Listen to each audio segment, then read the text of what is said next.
question is there a height and weight requirement for being a jet pilot? There sure are, but it's a surprisingly big window. And to be honest with you, I don't know what that window is, but you can be taller than I am, and you can be quite a bit shorter. Is there a significance of the numbers 1 through 7 on the jet plane, and if so, is number 1 in charge? There is. Number 1's the flight leader, our commanding officer. 2, 3, and 4 are the fellow diamond pilots. 2 is the right wing, 3 is the left wing, 4 is the slot pilot. I'm number 5, which is the lead solo pilot. Number 6 is the opposing solo pilot. And then number 7 is our 2-seater that we use as a spare during most of the demos. And that pilot is our actual narrator for the show. How much fuel does the F-18 Hornet hold, and how much was used during today's media flight? Just about all of it. We started with about 10,000 pounds and we landed with about 3,000 pounds. What exactly is the stall speed, and how fast will this jet go? The stall speed is right around 110 miles an hour. And this jet's supersonic. It'll do about 1.5 times the speed of sound. In fact, David and I went out there today and broke the sound barrier this morning. From the time you pull the ejection handle, how much time passes until you're hanging in the chute? Hopefully a split second. I don't know the actual number, but I know it's really quick. So how exactly do the Blue Angel pilots train so that they won't pass out during flight? First of all, before you're even eligible to this team, you need a set number of tactical jet hours, 1,250 to be exact, and most of us before we get chosen are around the 1,500 to 2,000 mark. During that entire period of flying, whether it's 1,500 or 2,000 or even 100, you start to go through anti-G training or G tolerance training once you start to get into the high performance tactical jets. And we even go above and beyond that with our squadron, and we actually go through an annual training requirement to make sure that we're prepared for the high G environment. What is the maximum altitude of an F-18 Hornet? 50,000 feet. Feels like you're in space. Okay, so what exactly is the primary reason for the Blue Angels? Our mission since 1946 has been to recruit young men and women in the United States Navy and Marine Corps. Have the Blue Angels ever done any shows overseas? We have.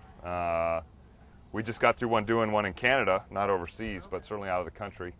And there's been years past where we've gone to Europe, we've gone to South America. Pretty rare instances though, again because of our primary mission being recruitment. We don't do a whole lot of recruiting over in Germany or places like that. So, how many of these media flights do you do each year? Great question. We typically do about 3 media / VIP / centers of influence rides at each show site that we go to, and we do about 36 different show sites per year. What is the average age of a Blue Angels pilot? Probably our average age right now is about 34. About how often do the Blue Angels change out pilots? Usually a pilot, when they come to the team, will do 2 years worth of flying. Some of the spots, specifically the 7 spot, is an additional year, so they'll actually do a 3rd year. And that's true with some of our other positions. For example, our maintainers that come to the team, they'll do usually 3 years and maybe even 4, depending on what capacity they're serving on the team. How long does the Blue Angels show last? We started with Fat Albert, our C-130, which is right behind us here. And his demo usually lasts about 10 minutes. And then if we do a show over an airfield where we actually have the ground portion of the show, we'll do the march down. You'll see all the troops marching and doing their maneuvers. And then the jets will fly. All said and done, that's probably about an hour and a half to an hour and 20 minutes. Exactly how many routines do you perform during a show? You know, I've never actually counted the number of maneuvers that we do. We'll start the show with the diamond flying and then interspersing with the solos, so we kind of are 2 separate entities.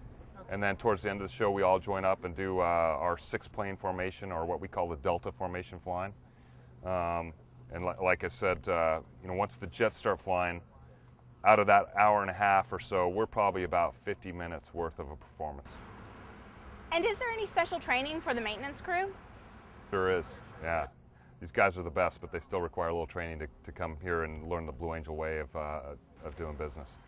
So, do you guys really have to do PT every day? Boy, just about, you know, I think David will attest that just the flight itself is a bit of a workout, but to be able to withstand the demands that you were talking about earlier of the high G environment and just the intense formation flying that we do, we try to be pretty physically fit. Have you ever performed a show off of an aircraft carrier? I have, as a matter of fact, not with the Blue Angels, but in the fleet.